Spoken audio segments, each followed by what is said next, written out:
La coalición liderada por Arabia Saudita atacó instalaciones militares hutíes y destruyó objetivos que amenazaban la navegación comercial en el Mar Rojo, según informó la principal cadena de televisión local.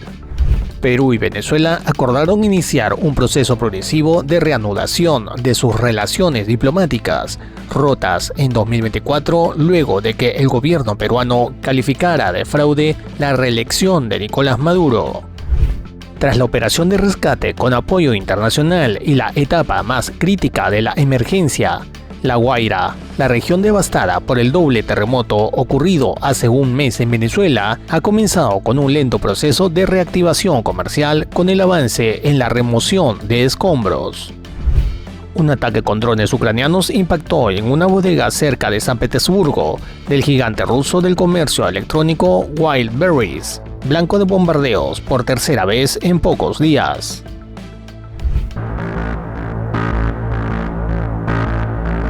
La guerra en Oriente Medio acaba de dar un nuevo paso hacia una peligrosa escalada regional.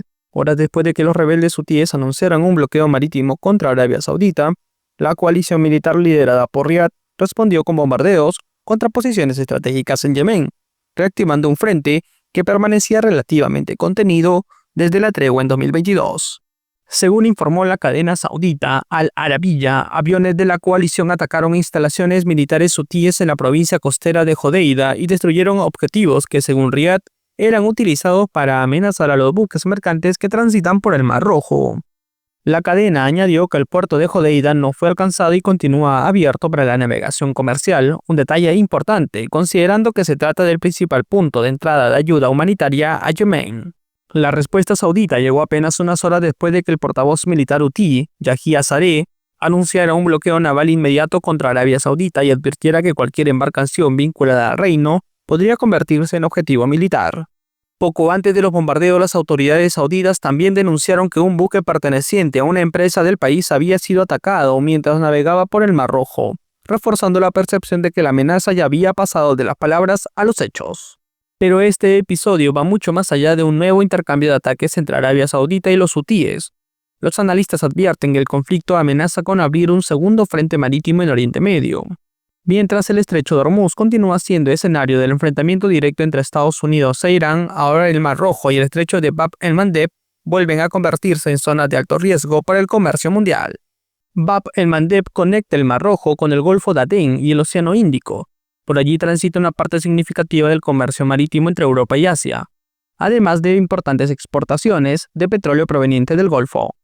Cada ataque contra embarcaciones comerciales aumenta los costos de transporte, eleva las primas de seguros y obliga a muchas navieras a estudiar rutas alternativas mucho más largas alrededor del Cabo de Buena Esperanza en Sudáfrica.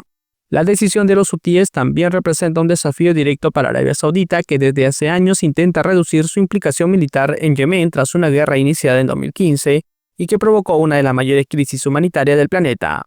Desde la tregua alcanzada en 2022, Riad había apostado por negociaciones indirectas con el movimiento respaldado por Irán para evitar una nueva guerra abierta.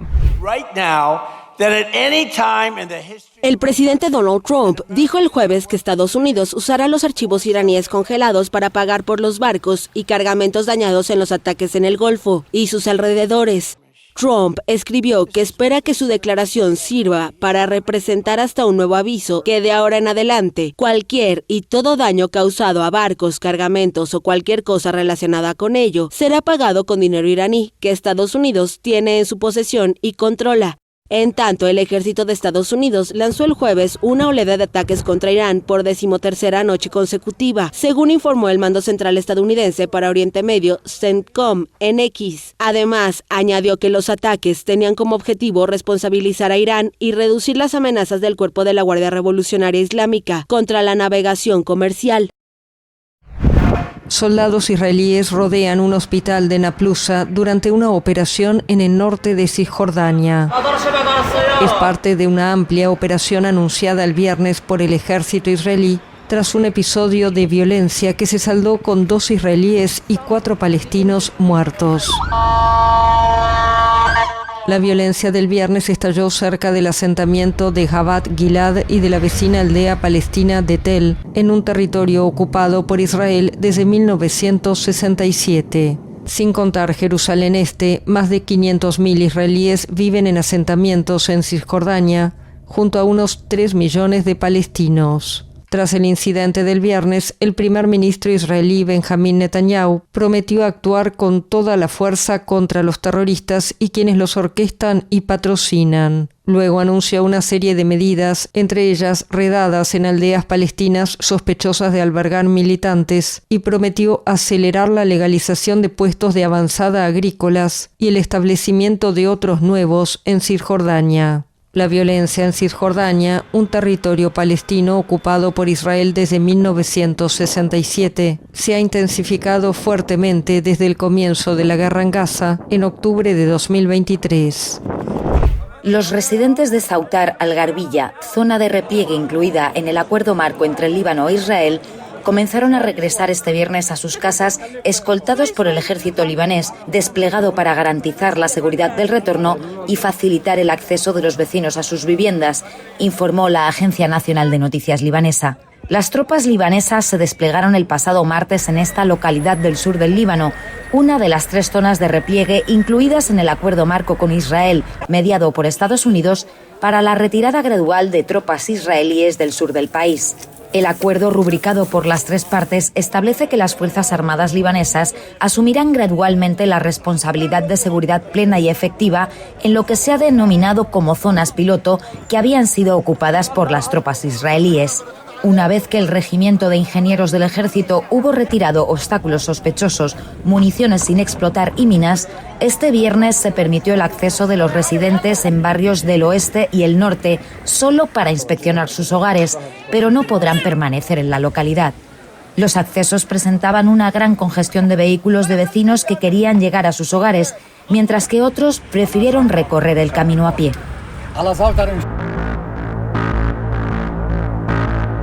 Tras cumplirse un mes de los devastadores terremotos ocurridos en Venezuela, que dejan hasta ahora más de 5.300 muertos, más de 16.000 heridos y cerca de 18.000 personas sin vivienda, el país afronta ahora el reto de la reconstrucción.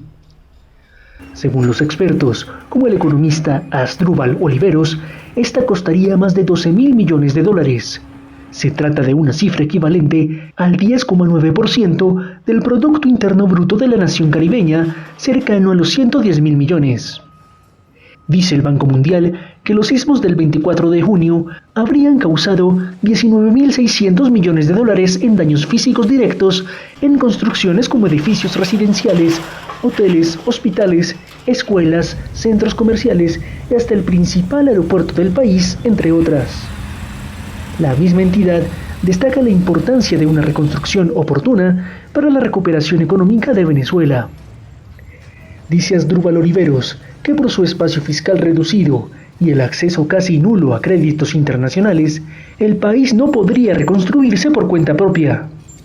Señala que se requerirá financiamiento multilateral, cooperación internacional, movilización de activos externos y una participación activa del sector privado y la sociedad civil.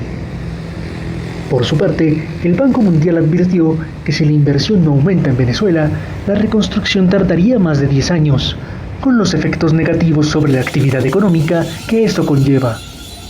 La presidenta encargada, Delcy Rodríguez, ya accedió a $346 millones en el Fondo Monetario Internacional que prometió destinar a la reconstrucción. Asimismo, pidió el desbloqueo de activos venezolanos en el exterior. Cabe señalar que del total de los daños causados por el doble terremoto, el 47% corresponde a edificios residenciales, principalmente en la zona de La Guaira, lo que hace que la reconstrucción de viviendas sea una prioridad. Según la consultora ANOVA, el costo para volver a levantar la infraestructura habitacional sería de $2.370,6 millones, cifra equivalente a entre el 2 y el 3% del PIB venezolano. Un mes después del doble terremoto que golpeó a La Guaira, la región comienza a dar sus primeros pasos hacia la recuperación. Tras concluir las labores de rescate y superar la etapa más crítica de la emergencia, el retiro de escombros abre camino a la reactivación del comercio y a la esperanza de reconstruir una comunidad marcada por la tragedia, pero también por la solidaridad. Los primeros días tras el doble terremoto de magnitud 7,2 y 7,5, el ambiente en La Guaira era desolador, con decenas de edificios afectados o derrumbados, donde se escuchaban gritos de auxilio de cientos de personas atrapadas bajo los escombros que esperaban ser rescatadas. La ciudad denunció la poca presencia de cuerpos de rescate, por lo que entre los mismos residentes del estado costero se abocaron a ayudarse entre sí y aproximadamente 60 horas después, los equipos de salvamento, apoyados por grupos internacionales, comenzaron a desplegarse con mayor fuerza.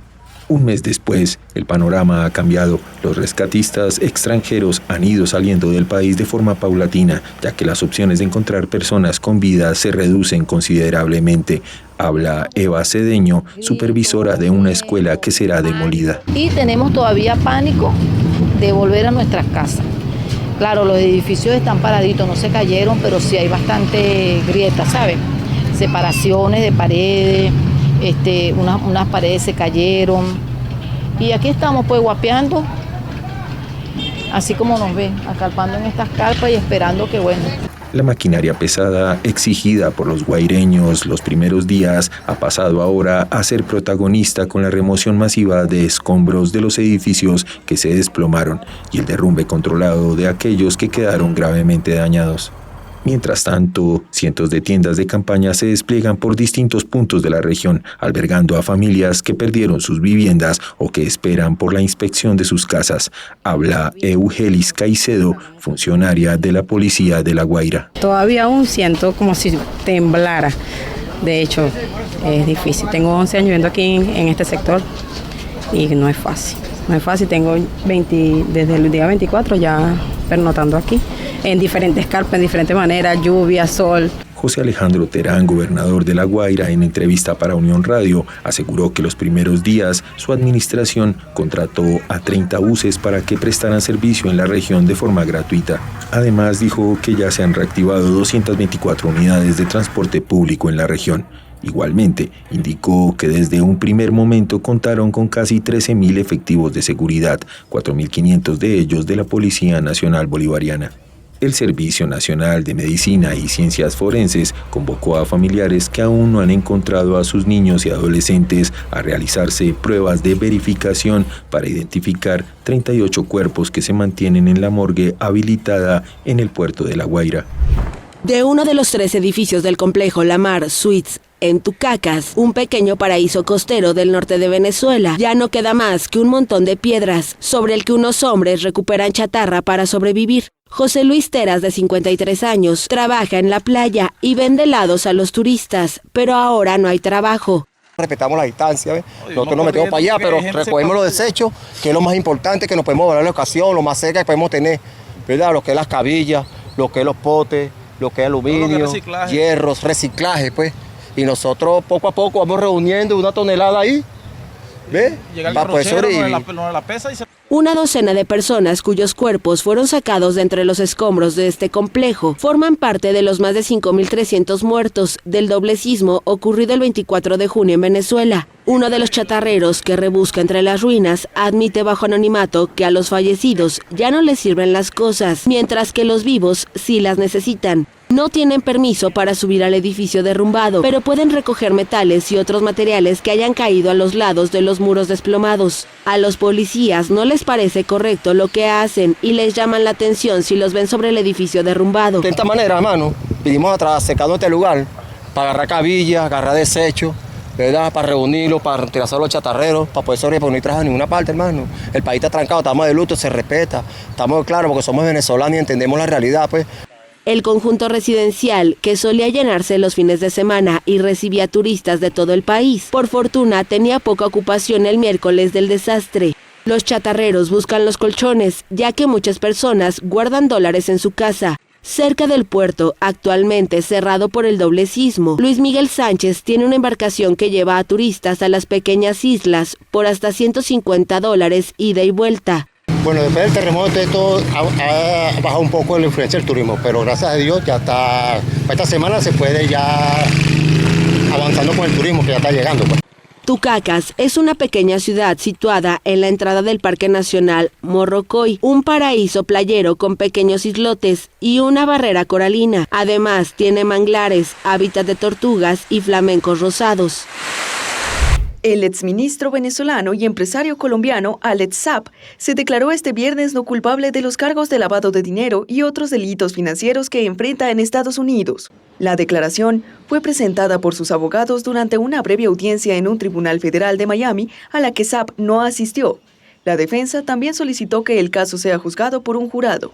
Las autoridades estadounidenses acusan a Saab de lavado de dinero, conspiración para realizar transacciones financieras y de ocultar el origen de fondos presuntamente ilícitos. La jueza a cargo del proceso no fijó una fecha para el juicio ni abordó posibles solicitudes de libertad bajo fianza. Saab fue deportado a Estados Unidos en mayo pasado y ya había enfrentado anteriormente cargos de lavado de dinero en ese país, tras haber sido extraditado desde Cabo Verde y posteriormente liberado en 2023 en un intercambio de prisioneros con Venezuela. Las relaciones entre Perú y Venezuela comienzan a cambiar de manera oficial. Después de casi 2 años de ruptura diplomática, ambos gobiernos anunciaron el inicio de un proceso para restablecer progresivamente sus vínculos, una decisión que podría tener un impacto directo sobre más de 1,5 millones de venezolanos que viven en territorio peruano. El anuncio fue realizado por la Cancillería peruana mediante un comunicado conjunto en el que ambas naciones informaron que iniciarán una reanudación integral y progresiva de sus relaciones bilaterales. El primer paso será la reactivación de los servicios consulares, una medida considerada prioritaria debido a la enorme cantidad de ciudadanos que durante casi 2 años se quedaron sin acceso a trámites esenciales. La noticia llega en un momento políticamente significativo. Apenas faltan pocos días para que Keiko Fujimori asuma la presidencia del Perú el próximo 28 de julio. Durante la campaña y después de ganar las elecciones, Fujimori había manifestado su disposición a reconstruir las relaciones con distintos países de la región, incluida Venezuela, aunque manteniendo diferencias políticas con el chavismo.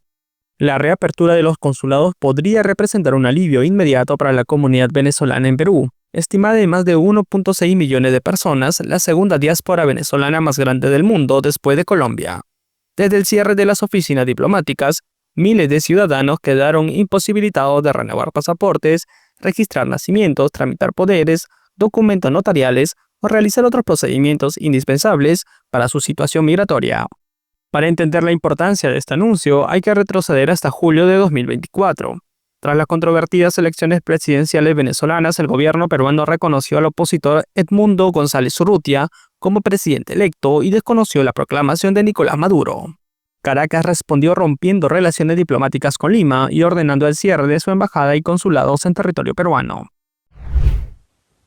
El mundo se prepara para un fenómeno climático que podría marcar los próximos meses. Cada vez son más los organismos internacionales que coinciden en que el regreso del Niño es prácticamente un hecho. Y aunque todavía existe debate sobre si alcanzará la categoría de un super El Niño, los pronósticos apuntan a un evento que podría convertirse en uno de los más intensos de las últimas décadas, con consecuencias para América Latina, Estados Unidos y buena parte del planeta. La Organización Meteorológica Mundial confirmó que existe alrededor de un 90% de probabilidad de que El Niño se consolide durante el segundo semestre de 2026 y permanezca activo hasta finales de año. La mayoría de los modelos climáticos prevé que alcance una intensidad al menos moderada, aunque varios escenarios contemplan que podría fortalecerse significativamente. Estados Unidos tampoco escaparía a sus efectos. Los pronósticos apuntan a un patrón de temperaturas superiores a lo normal en buena parte del país. Además, el sur y el sureste podrían experimentar lluvias más abundantes durante el invierno, mientras que otras regiones enfrentarían condiciones más cálidas y secas. Los meteorólogos advierten que el fenómeno también puede modificar la temperatura de huracanes, reduciendo la actividad en el Atlántico, pero favoreciendo una temporada más activa en el Pacífico Oriental. En América Latina las consecuencias serían muy diferentes según cada región. Perú y Ecuador aparecen nuevamente entre los países con mayor riesgo por lluvias intensas, inundaciones, deslizamientos y crecidas de ríos, especialmente hacia finales de año. Colombia también podría registrar precipitaciones superiores a lo normal en varias regiones del Pacífico. Mientras tanto, en Brasil, principalmente el norte y la Amazonía, enfrentaría un escenario opuesto: sequías más severas, incendios forestales y problemas para la navegación fluvial. La preocupación aumenta porque este fenómeno llega sobre un planeta que ya registra temperaturas récord debido al cambio climático. Los expertos advierten que la combinación de un fuerte Niño y el calentamiento global puede intensificar las olas de calor, agravar las sequías, aumentar el riesgo de incendios forestales y provocar lluvias extremas más destructivas.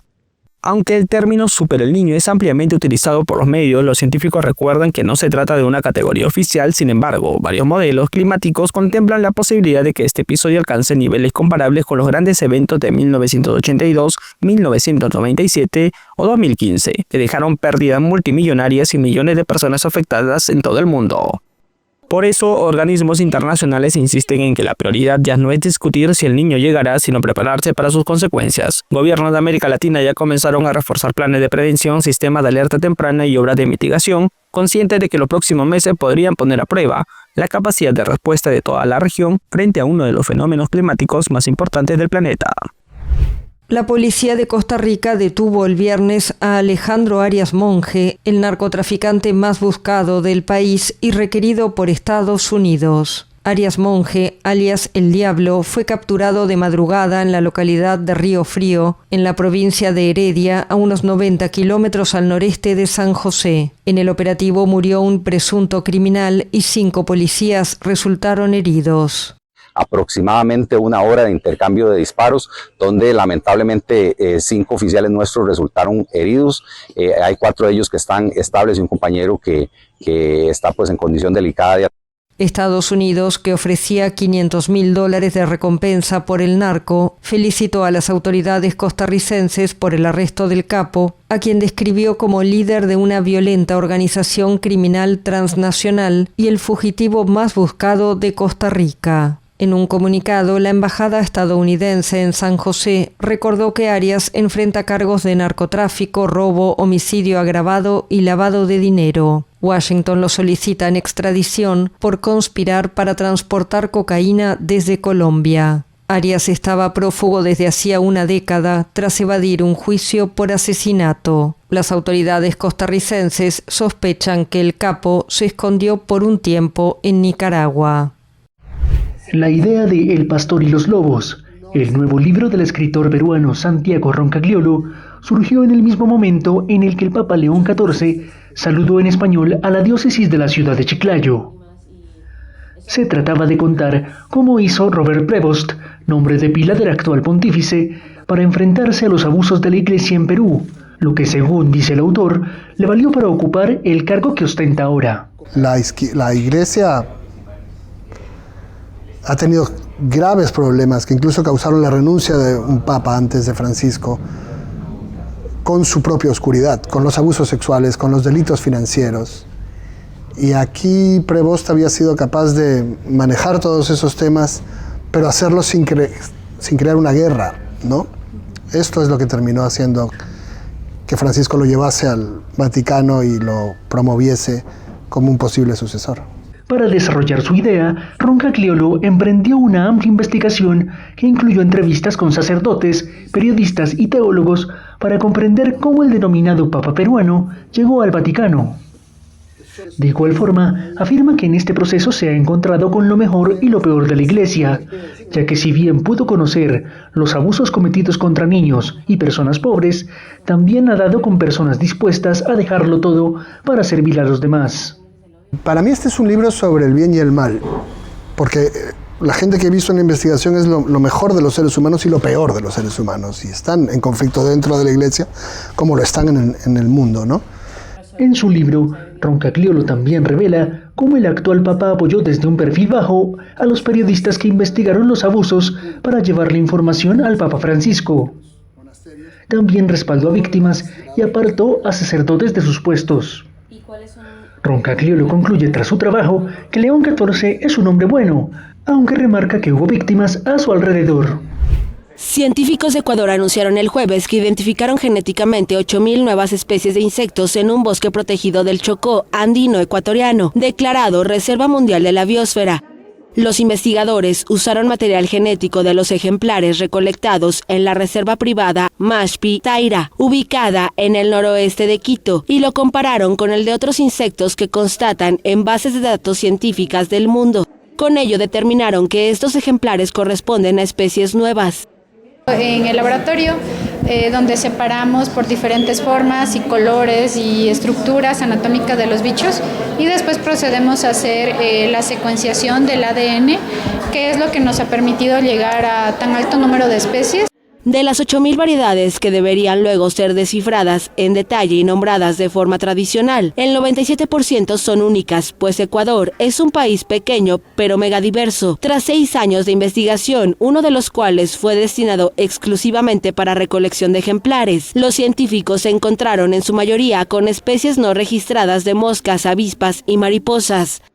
La investigación es parte de una iniciativa del Centro de Genómica de la Biodiversidad de la Universidad de Guelph, en Canadá. El programa incluye 50 países y estudia cómo cambian las comunidades de artrópodos a través del tiempo y frente a los cambios en el medio ambiente. En una región que va desde Costa Rica hasta Ecuador, hemos registrado en esta región casi las 50.000 especies. Y muy especial para Ecuador porque Mashpi rompió el récord. Tenemos 8.000 especies en Mashpi. Mashpi Taira, que ocupa unas 3.200 hectáreas, está dentro del Chocó andino ecuatoriano, una zona declarada como reserva de la biosfera hace 8 años. Esta región también ha sido el centro de campañas ambientalistas para frenar actividades mineras. No es fácil ir a sitios, sobre todo donde hay minería ilegal. Entonces los científicos en ese caso, digamos, siempre estamos en el contexto de una amenaza y que ya hay sitios que cada vez son menos accesibles. Los autores del estudio, que fue publicado en la revista especializada Scientific Data del Reino Unido, consideran que conforme avancen los estudios genéticos del resto de las muestras colectadas en Mashpi, el número de insectos reportados podría duplicarse.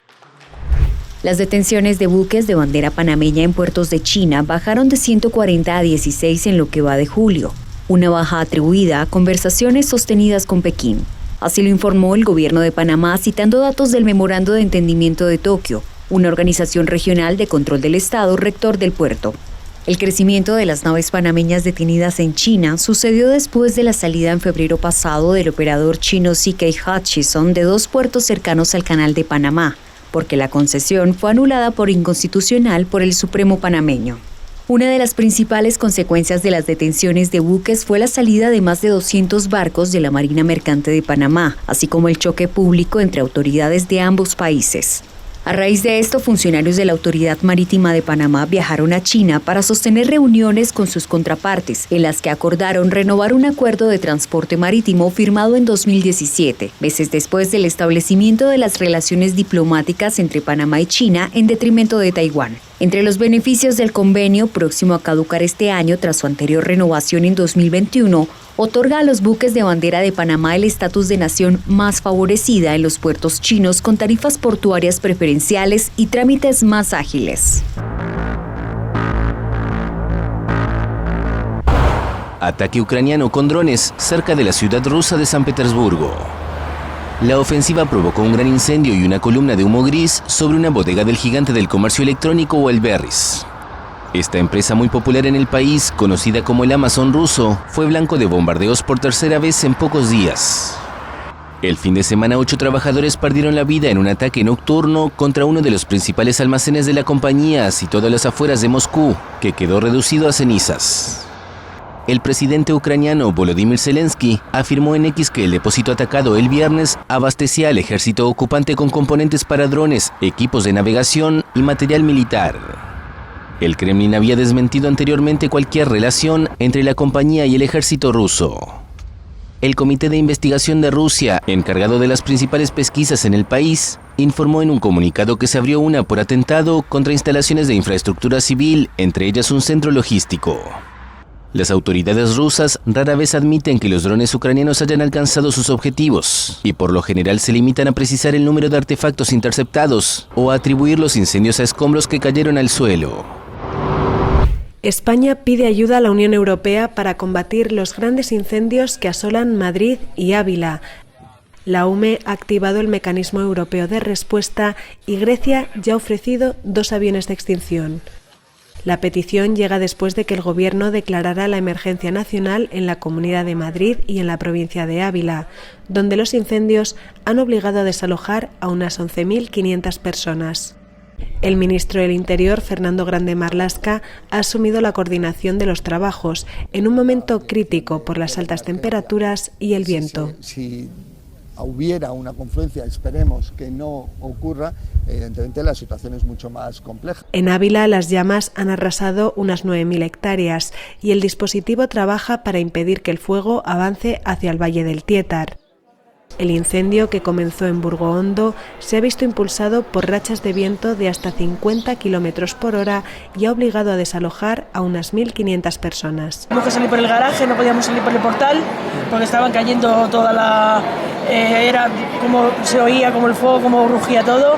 En la Comunidad de Madrid, los incendios de Villa del Prado y San Martín de Valdeiglesias siguen fuera de control, aunque con el avance limitado.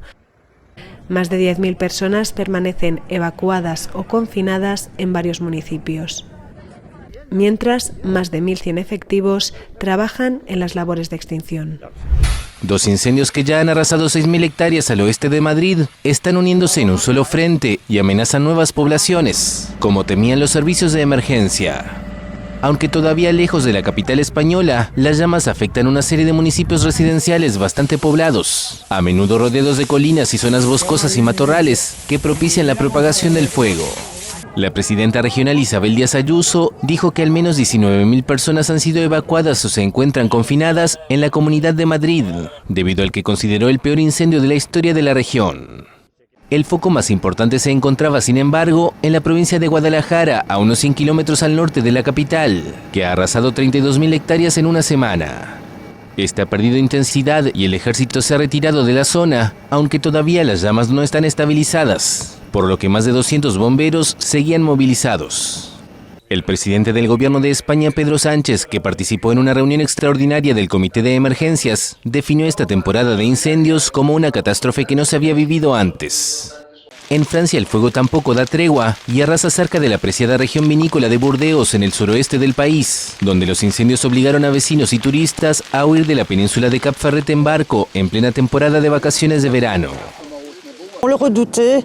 Lo temíamos con esta sequía y con este viento. Es un incendio XXL porque es imprevisible, da saltos de 1 kilómetro y además es XXL porque es voraz. Ya ha destruido 10.000 hectáreas. XXL porque es voraz, il a déjà détruit 10.000 hectáreas. El ministro del Interior informó por su parte que cerca de 40.000 personas habían sido evacuadas o estaban en vías de dejar sus hogares. Y añadió que 80 viviendas se vieron afectadas por las llamas. Mientras tanto, en Italia, miles de efectivos de emergencia luchaban contra decenas de incendios en Sicilia y en la región de Calabria.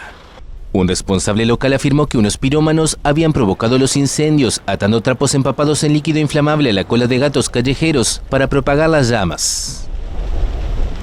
Fallas operacionales y de mantenimiento, entre ellas anomalías en el sistema de deshielo, contribuyeron al accidente del avión de Boe-Paz ocurrido el 9 de agosto de 2024, que dejó 62 muertos. Esta es la conclusión del informe final sobre la investigación del siniestro.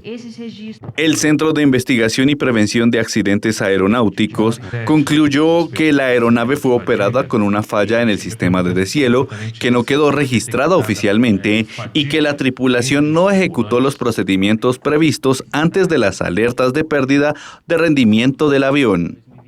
El teniente coronel Paulo Froes afirmó que se identificó una cultura organizacional que normaliza prácticas fuera de los patrones, como la informalidad y la falta de registro de fallas, que permitía mantener las aeronaves en operación. Y en relación a fatiga, nós não chegamos a nenhuma. En cuanto a la fatiga, no encontramos ningún indicio de que los pilotos estuvieran fatigados en ese momento.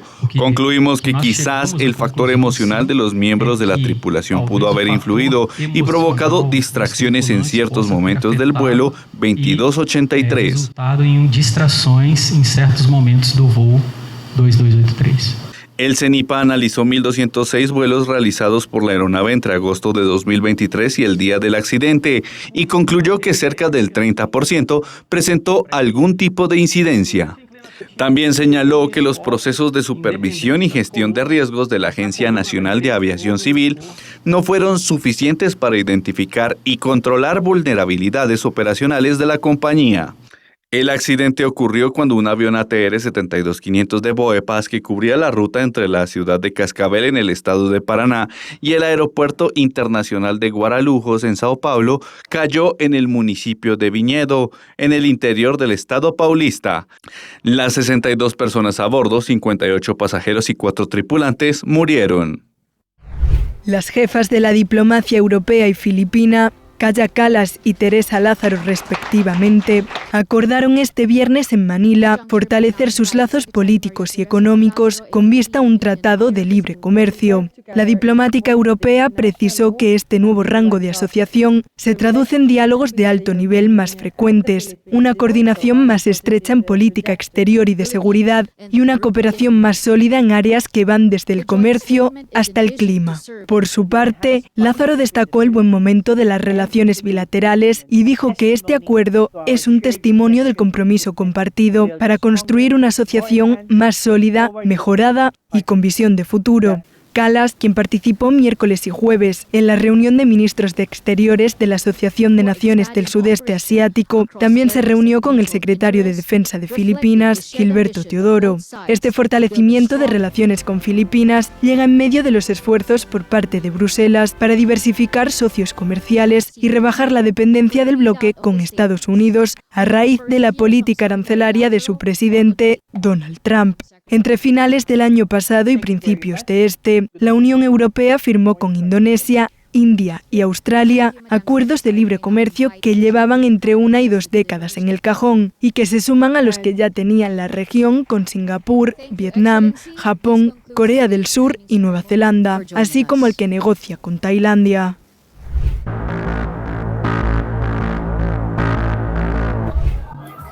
Miles de personas están protestando este viernes en el centro de Nueva Delhi y en varias ciudades de la India, en lo que son las protestas juveniles más grandes que ha enfrentado el primer ministro Narendra Modi en los 14 años que va de gobierno. La protesta fue convocada por un movimiento juvenil llamado el Cockroach Janta Party, mejor conocido como las cucarachas, que están exigiendo la renuncia del ministro de Educación de la India, Dharmendra Pradhan, luego de una serie de irregularidades y filtraciones en los exámenes oficiales que han afectado a millones de estudiantes en el país.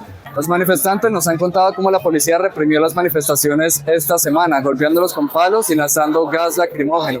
En este mismo instante no tenemos internet en el centro de la capital porque el gobierno lo cortó y también cerró varias estaciones de metro.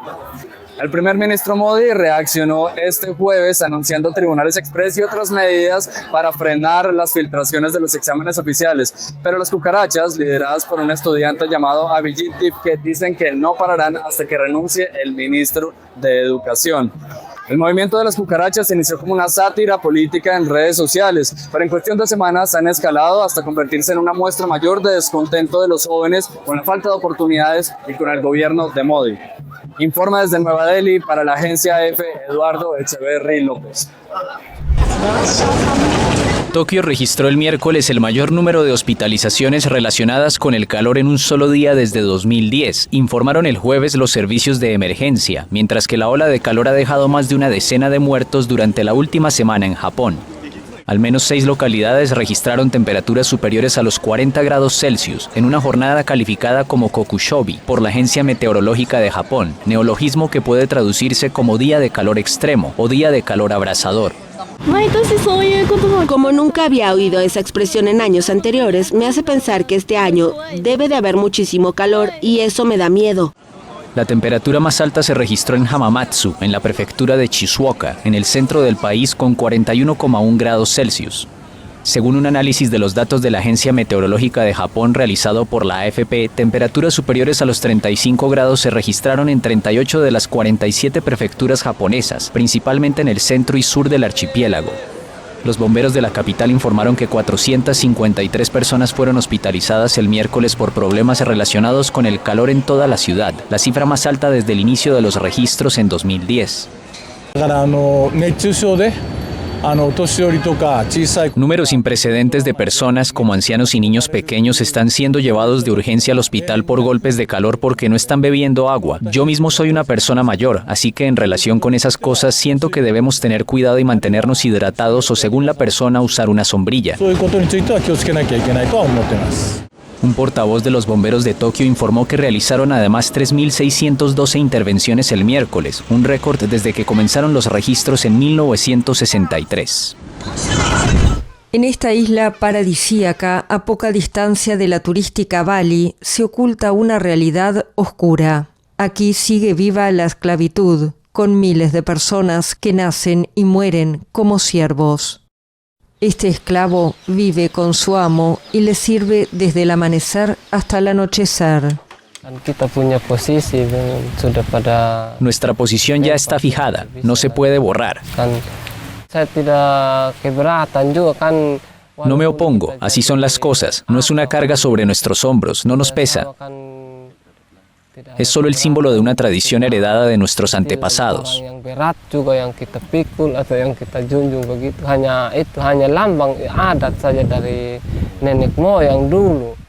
La esclavitud es ilegal en Indonesia, pero sobrevive en el rígido sistema de castas de Sumba. El amo de Canisius es 3 años más joven que él. Le permite ganar un poco de dinero como mototaxista y le confía un pedazo de tierra que cultiva para su propio sustento.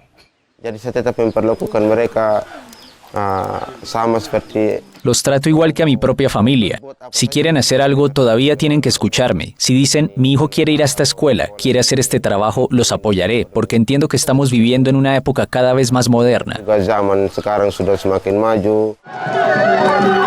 Alrededor del 80% de la población de Sumba es cristiana en un país de mayoría musulmana, pero la mayoría sigue practicando el marapu, una religión local que combina el animismo, el culto a los antepasados y el mundo de los espíritus. Rituales intensos como este funeral de un noble refuerzan las estructuras sociales. Hasta principios de la década de 1990, la policía vigilaba este tipo de ceremonias por miedo a que hubiera sacrificios humanos, ya que, según el ritual marapu, un noble debía ser enterrado en compañía de uno de sus esclavos. La llegada de la modernidad cambió algunas cosas, pero no ha alterado el sistema de castas, ni el hecho de que los esclavos son a menudo víctimas de violencia física y sexual.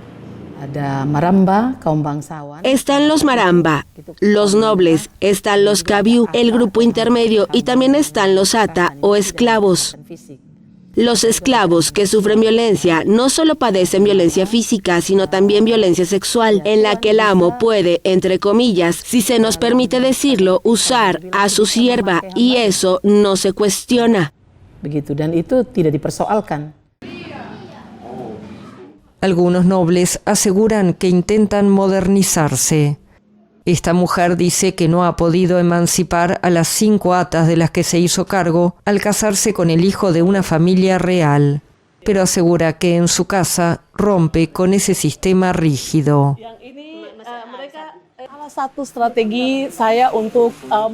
Una manera de reformar este sistema rígido es empezar por nuestras propias familias, así que enviamos a todos los ata de nuestra familia a la escuela.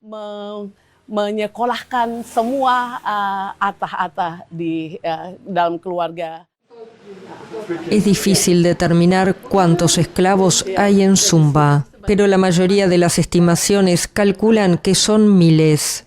El gobierno sostiene que Indonesia es una sociedad extremadamente plural y que quiere acompañar el desarrollo de cada comunidad sin imponer cambios bruscos. Indonesia tiene algunos grupos étnicos que están más avanzados, mientras que otros aún se quedan atrás. Tenemos que reconocerlo. El gobierno no desea imponer cambios de forma repentina, más bien sigue el desarrollo social de cada comunidad paso a paso. Estamos convencidos de que la educación lo cambiará todo. Mientras tanto, el trato que reciben los atas depende del amo que les toca.